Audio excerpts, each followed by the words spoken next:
इस कार्यक्रम के प्रायोजक हैं Amit colonisers limited, serving quality since 1996। नमस्कार, मैं हूं संयोग जैन और स्वागत है आपका एवन टीवी की नई पेशकश आगे बढ़ता राजस्थान में। राजस्थान विकास के पथ पर लगातार आगे बढ़ रहा है। नए साल में भी प्रदेश में चारों ओर विकास देखने को मिलेगा, यही कामना करते हैं। विकास की ये खबरें आप तक सही अंदाज में सही समय पर मिले, इसी सोच को सार्थक करने की कोशिश है आगे बढ़ता राजस्थान। विकास की ऐसी कई जानकारियां होती हैं जो आप तक नहीं पहुंचती, वे कहीं छिप जाती हैं। ऐसी कई अनछुई डेवलपमेंट को आप तक पहुंचाने के लिए हम आपके लिए लाए हैं हमारी विशेष प्रस्तुति आगे बढ़ता राजस्थान। इसमें हम हर सप्ताह आपको प्रगति की राह पर अग्रसर राजस्थान के पल पल और पग पग की खबरों को पहुंचाएंगे। तो आइए आगे बढ़ता राजस्थान का यह सफर शुरू करते हैं और सबसे पहले जानते हैं चैनल हेड अनिल लोढ़ा से आगे बढ़ता राजस्थान की परिकल्पना के बारे में। खबरों की दुनिया का एक तरह से दस्तूर है कि जो खबर जितनी हॉट होती है, जिसमें जितनी तात्कालिकता होती है, वो उतनी प्रासंगिक हो जाती है और वो कई बार दूरगामी महत्व की खबरों का स्थान ले लेती हैं, उनका समय ले लेती हैं।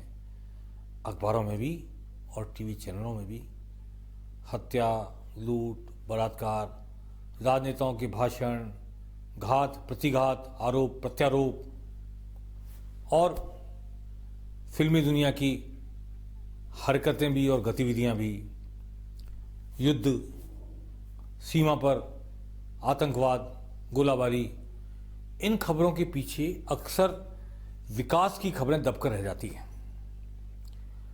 सरकार किसी पार्टी की हो, विकास करना उसका ध्येय भी होता है, उसकी मजबूरी भी होती है और खासकर लोकतंत्र में अब जब विकास के नाम पर लोग वोट मांगने लगे हैं और जो वोट देने वाले लोग हैं वो भी 5 साल बाद सवाल जवाब करते हैं, आपने क्या किया।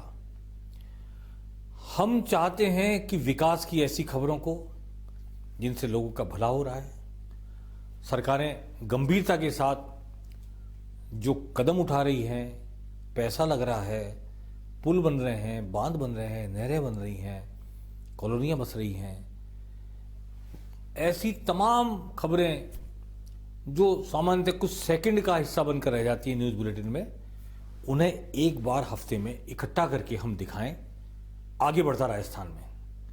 आगे बढ़ता राजस्थान एक ऐसा कार्यक्रम है जो हम आज से शुरू कर रहे हैं। पहले एपिसोड में आपको झलक मिलेगी राजस्थान में कैसे कैसे विकास की यात्रा की जा रही है और इस वक्त क्या क्या हो रहा है, कहाँ भूमि पूजन, कहाँ शिलान्यास, कहाँ उद्घाटन, क्या आगे की योजना है और दर्शक को भी पता लगेगा कि उसके भले के लिए जो कुछ किया जा रहा है वास्तव में प्रासंगिक, रेलेवेंट है कि नहीं, उससे भला होगा कि नहीं होगा। तो जानकारी मिलने पर लोग भी अपने जनप्रतिनिधि से, अफसरों से सवाल भी कर सकेंगे।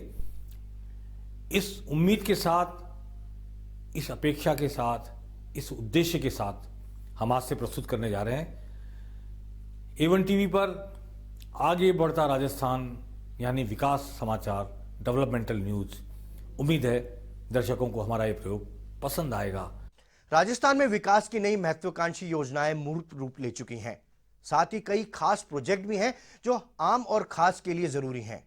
आगे बढ़ता राजस्थान में आज हम बात करेंगे जयपुर विकास प्राधिकरण के उन प्रोजेक्ट की जिनके माध्यम से शहर के विकास को और अधिक गति दी जा रही है। लेकिन उससे पहले प्रदेश से आई विकास की खबरों पर डालते हैं एक नजर। देखते हैं विकास समाचार।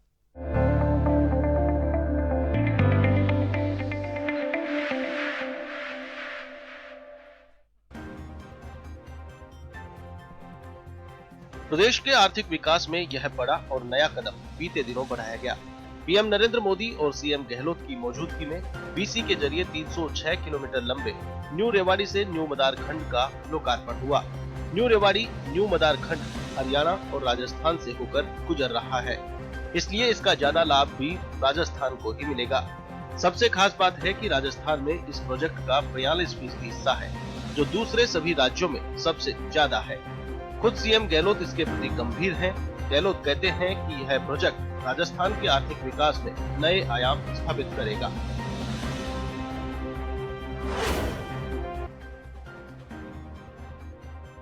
प्रदेश की जनता को 2020 के अंत में 18 नए राष्ट्रीय राजमार्गों की सौगात मिली।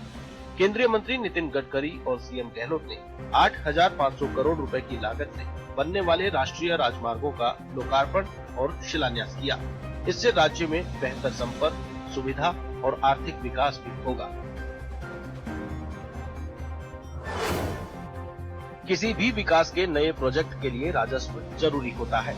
इसके लिए राज्य सरकार ने अपने खजाने की बढ़ोतरी के लिए लक्ष्य तय किए हैं। इसी क्रम में सीतापुरा इंडस्ट्रियल क्षेत्र में खाली पड़ी तेल कंपनियों की जमीन को काम में लेने का खाका तैयार किया है। यह प्लान बेरोजगारों को रोजगार भी मुहैया कराएगा। आमेर विधानसभा क्षेत्र के जालसू में जयपुर ग्रामीण सांसद कर्नल राज्यवर्धन सिंह राठौड़ और आमेर विधायक सतीश पूनिया ने 22 करोड़ 24 लाख की लागत से बनने वाली सड़कों का शिलान्यास किया। सांसद राठौड़ ने केंद्र सरकार की उपलब्धियां गिनाते हुए कहा कि प्रधानमंत्री ने गाँवों के विकास को प्राथमिकता दी है। अब गाँवों के विकास के लिए केंद्र से बजट सीधा ग्राम पंचायतों में पहुंचता है। इससे गाँवों के विकास को गति मिली है। प्रधानमंत्री ग्राम सड़क योजना के तहत सड़कों का दौसा सांसद और बांदीकुई विधायक ने शिलान्यास किया। इस दौरान उपखंड में 3 सड़कों के सुदृढ़ीकरण का शिलान्यास हुआ। MDR 151 से बाणेका पर खेड़ा तक जाने वाली सड़क के लिए सांसद ने पूजा अर्चना कर शिलान्यास पट्टिका का अनावरण किया।